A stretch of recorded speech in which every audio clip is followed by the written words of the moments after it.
In Eritrea, the caravan made rendezvous with the American military police, who volunteered to see the caravan safely as far as the Sudanese border.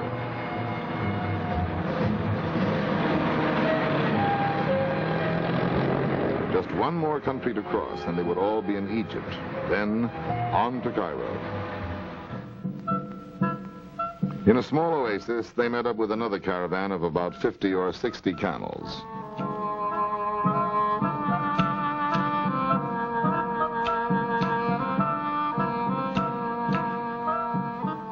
Camel caravans serve as the railroad here, and while they waited their turn at the water hole, the caravanners watched the four-legged freight cars take on a 10-day supply of water with pardonable envy.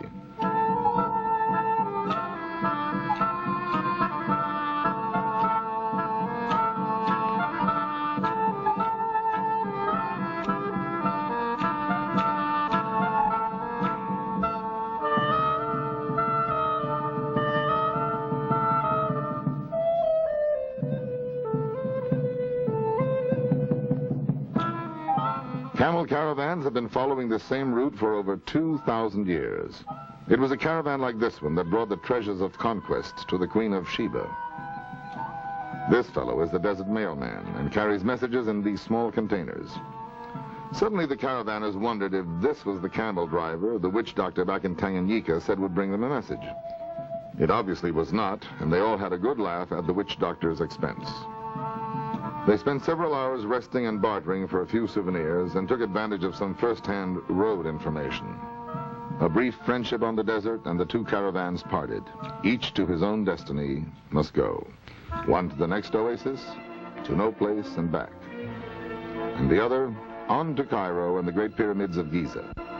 At this point, the caravanners left their military police escort and headed 36 abreast across the Sudan. They knew now they would never make it to Cairo by Christmas. All had been through a great deal in the past 6 months, and they figured the worst was now behind them.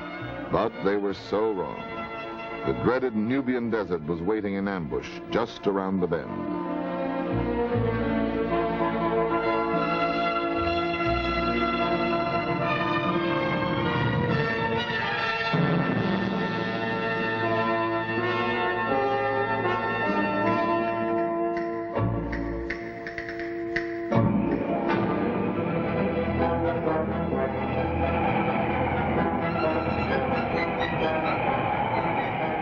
Almost at once, the feared desert exploded in their faces with all its fury. They were hit by stinging sands and burning winds. In a matter of minutes, they were totally consumed by dense clouds of choking dust. It wasn't long before the entire caravan was floundering in a sea of fathomless sands. They felt helpless and hopeless. The burning gales scorched their faces. Every breath was like swallowing fire and brought pain to their lungs. The men sweated and swore. The women worked and wept. The Nubian desert is a blistering inferno of vagrant sand dunes exiled from the rest of the world. No roads, no communications, just a trackless wasteland and homeless winds that turned on them without mercy.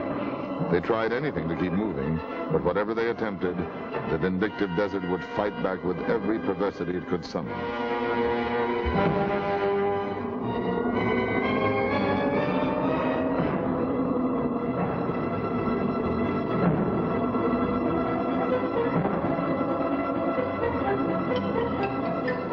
Now the ill-omened caravanners could not help but recall the prophecy of the medicine man back in Tanganyika. "I see trouble on the great desert," he had said, and indeed they could see it too. They wanted to quit, and yet they knew they didn't dare.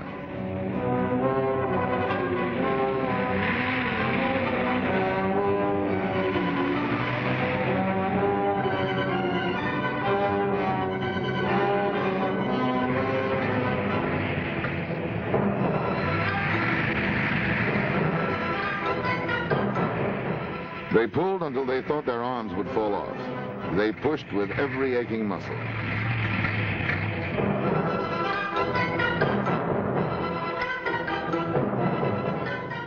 Like a wicked soul without a body, the enraged Nubians seemed determined to prove its strength, and as fast as they could get one trailer out, another would sink in.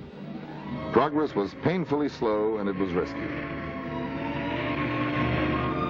No one would admit it, but all had doubts they would ever get out. And the raging desert confirmed their conjecture.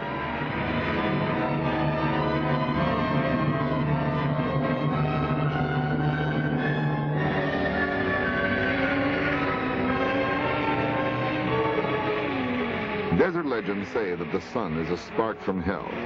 It escapes in the morning and returns there at night to sleep and gather strength for the next day. And at the moment, 106 Americans firmly believed it.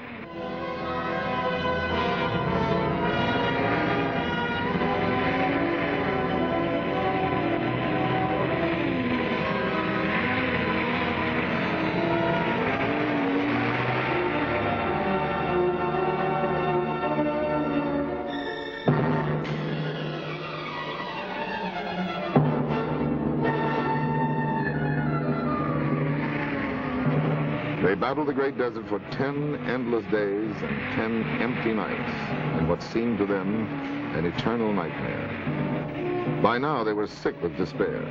Their determination was their only asset. 21 children was their liability.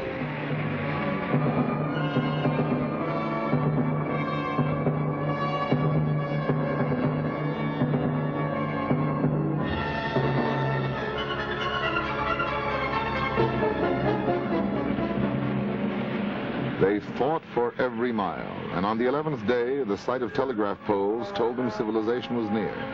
Their spirits lifted, and regaining their morale, they found the strength to sing as they rolled on toward Egypt. The camel caravan they had met on the desert arrived in Egypt many days before, and word of the lost caravan spread from village to village. Great crowds gathered to watch and cheer the strangest-looking caravan they had ever seen come out of their desert.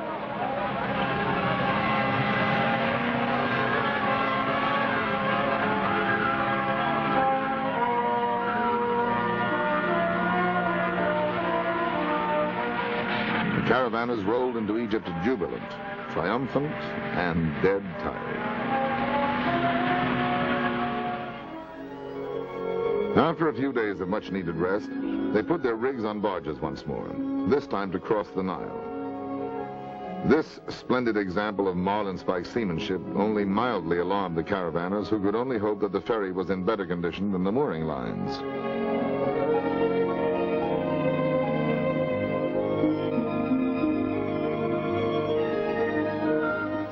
Not exactly shipshape and Bristol fashion, but a far cry from the primitive floats they used in the Congo, and so the caravanners put their rigs on board without the slightest apprehension. Some of them crossed on the barges. Those with a more adventurous heart accepted a ride on one of the native dhows.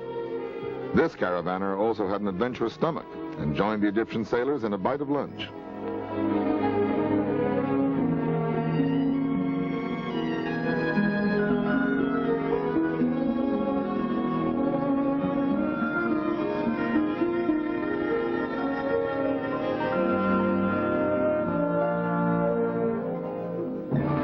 You are looking at the colossi of King Ramses at Abu Simbel. Huge and magnificent, the great temple is carved from the side of a mountain. The stone figures you see are as tall as an office building. Men of many nations contributed to the monumental task of moving these priceless relics to the top of the mountain in an effort to save them from the waters of the new Aswan Dam. On this side of the Nile, remnants of ancient Egypt are everywhere. The Egyptians left the world a legacy of art that retells the magnificence of its culture, the genius of its thought, and the power of its empire. Exquisite examples of Egyptian splendor are these remnants of a temple erected by Queen Hatshepsut to honor herself and Amun, king of gods, at El Karnak. The hieroglyphs proclaim her son of God, and her nephew, King Thutmose III, ordered the obelisks covered by a wall. In time, the walls crumbled, and the Queen's temple saw the light of the sun once more. Carved from the solid rock, the colossi of Amenhotep III look silently out across the Nile with imperishable eyes, as they have since 1398 BC. The silent Sphinx appears to guard all the remains of the powerful king's colossal temple.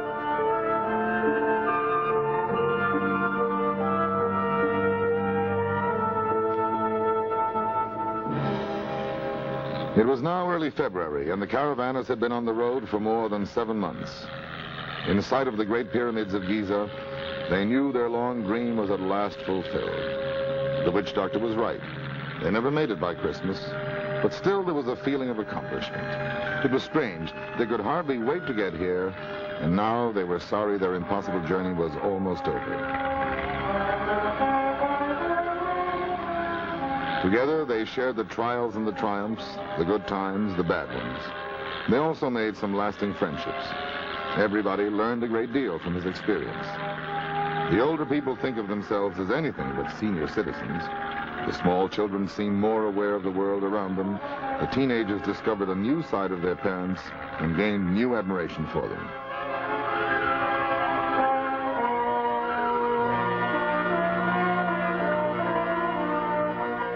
And so it was that 106 men, women, and children left their tears and their sweat on the parched sands of the Sudan, their laughter ringing in the Congo, and their tire marks for others to follow, from Cape Town to Cairo.